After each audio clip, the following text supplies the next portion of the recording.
Itching for an old-school Castlevania romp? Intrigued by the recent randomness of Spelunky and FTL? Enjoy flatulence and genealogy? Then Rogue Legacy is right in your wheelhouse. For you see, this legacy bequeaths a randomized castle with multiple zones and bosses that will have you waving your sword at floating flaming skulls and haunted portraits until you succumb to death. When you do, an heir will inherit your gear and gold to carry on the quest, and you'll keep playing.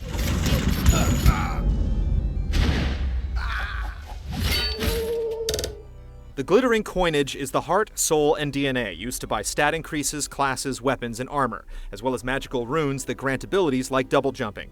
But you can't just sit and amass a fortune as your lineage piles up corpses at the castle. Reentry has a steep fee, and a gradual inflation keeps prices escalating, creating a fine-tuned bell curve of struggle and growth. When traps and monsters become overly familiar, you'll find yourself venturing into forests, mines, and towers in search of better loot and blueprints to kit yourself out, as you have your ass handed to you by new threats.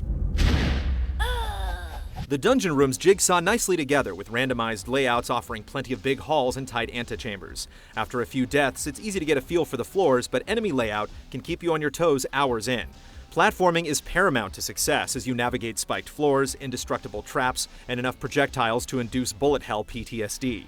Bosses in particular like to lay down covering fire in that queasy space between a readable pattern and a seemingly indiscriminate fusillade, making you second-guess your safe spots and leap for last-second dodges. Rarer rooms will ask you to perform specific goals in order to open chests, or may contain mini-bosses, mini-games, journal entries, developer Easter eggs, or perhaps even a boon or a curse. But wear the mantle of the hedgehog, for it weighs heavily on the shoulders of the adventurer.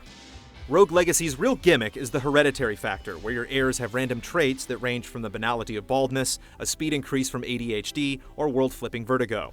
We say gimmick here mainly because after you do a run as a colorblind dwarf and squint at the blurry mess as a far-sighted paladin, the jokes get a little stale and optimization of the current run takes over, with a preference to what class and abilities will be most useful.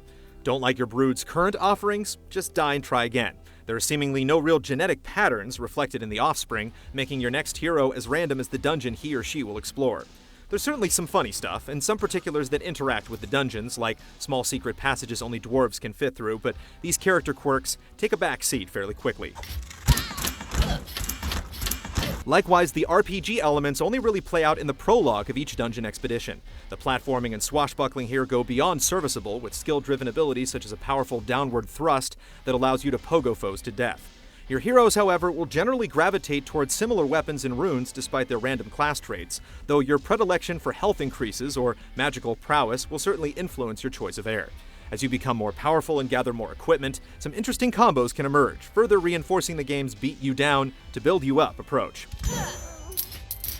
Rogue Legacy gives a fresh take on old thoughts, plays well with the keyboard and better on a controller, and stands strong even if some of its own biggest traits are ever so slightly underdeveloped. Superbly designed and balanced, this game rides the line of frustration and fun to deliver that one more go feel that will have every barbarian king and queen roaring a battle cry, then gearing up to take on that ancient evil one more time.